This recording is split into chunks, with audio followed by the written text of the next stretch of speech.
अस्सलाम वालेकुम। Second year तर्जुमातुल Quran सूरतुल तलाक। इसकी तारुफ की बात करें, कुरान मजीद की 65वीं सूरत है। मदीना मुनव्वरा में नाजिल हुई। इसमें 2 रुकू और 12 आयात हैं। ये सूरत कुरान के 28वें पारे में है। इस सूरत का नाम इसकी पहली आयत से लिया गया है। ठीक है।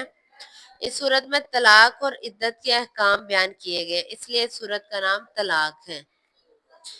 मरकजी मौजू में तलाक, इद्दत के अहकाम, कामयाब जिंदगी गुजारने के रहनुमा बताए गए। अगर तलाक हो जाती है तो उसकी क्या हालत है, क्या सूरत है, उसकी इज्जत कितनी होगी और उसके बाद कामयाब जिंदगी कैसे गुजार। सूरत तलाक में कामयाब समाजी जिंदगी की बुनियादी तकवा और तवक्कल को करार दिया गया। तकवा, अल्लाह पे भरोसा रखो बस। ठीक है। इस सूरत में तकवा और तवक्कल के मुतअद्दिद समरात बयान किए गए।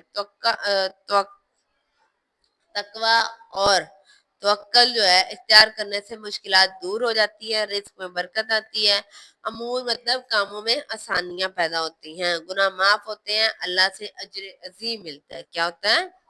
पहले तो मुश्किलात हल होती है, रिस्क मिलता है। ठीक है। अज़वाजी जिंदगी के अहम पहलू तलाक और इद्दत के अहकाम बयान किए हैं। मियाँ बीवी के लिए अगर पुरअमन तरीके से इकट्ठे रहना मुमकिन ना हो, अगर उनसे नहीं रहा जा रहा है एक दूसरे के साथ, तो तलाक के जरिए से जुदाई का रास्ता इख्तियार कर ले। इस्लाम इस जुदाई को पसंद नहीं करता, लेकिन ये जायज है। ठीक है। सिर्फ नागुज़ेर हालात में इसकी इजाजत है, जब आपका गुजारा नहीं हो रहा तब। इस हवाले से चंद हदायत दी गई हैं।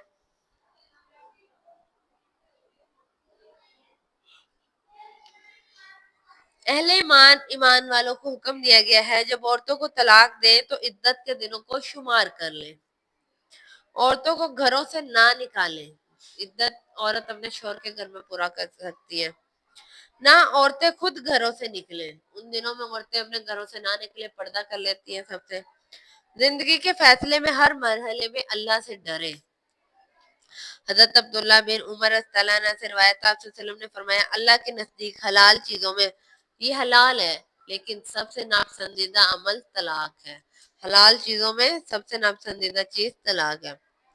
हजरत सुभान रज़ियल्लाहु अन्हा से रिवायत है, आप सल्लल्लाहु अलैहि वसल्लम ने फरमाया, जिस औरत ने अपने शोहर से बगैर किसी ऐसी तकलीफ के जो इसे तलाक लेने पे मजबूर करे, तलाक का मुतालबा किया, तो इस पर जन्नत की खुशबू हराम होगी। बगैर किसी वजह के तलाक लेने वाले पे जन्नत की खुशबू हराम हो। इस सूरत में तलाक की इद्दत का दौरानिया वजाहत की गई है। इद्दत से मुराद वो दिन है जो शोहर के मर जाने के बाद या तलाक देने के बाद औरत गुजार।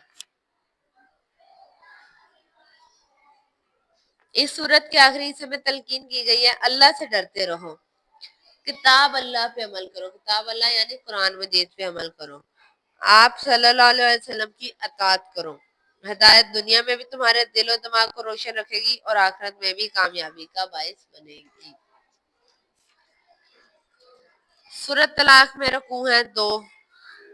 सूरत तलाक में कामयाब समाजी जिंदगी की बुनियाद है तकवा और तवक्कल।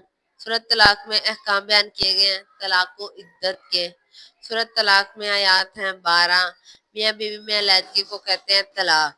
इसका मरकजी मौजू, इसमें मरकजी मौजू लिखे, इसकी बजाय तस्मिया तहरीर करें। वजह में ये आएगा कि जब दोनों का एक सिर्फ नागुज़ीर हालात में तलाक लेने की इजाजत है।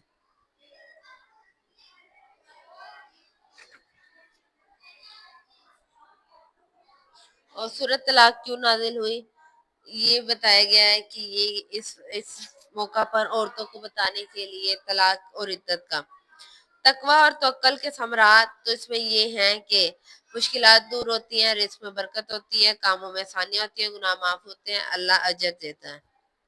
तलाक के नापसंदीदगी पे एक हदीस का तर्जमा लिखें।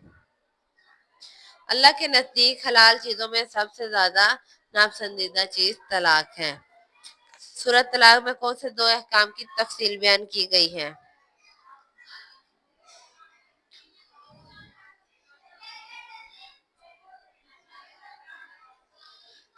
سورۃ طلاق میں ازواجی زندگی کے اہم دو پہلوؤں پہ ایک کون سا ہے اہم؟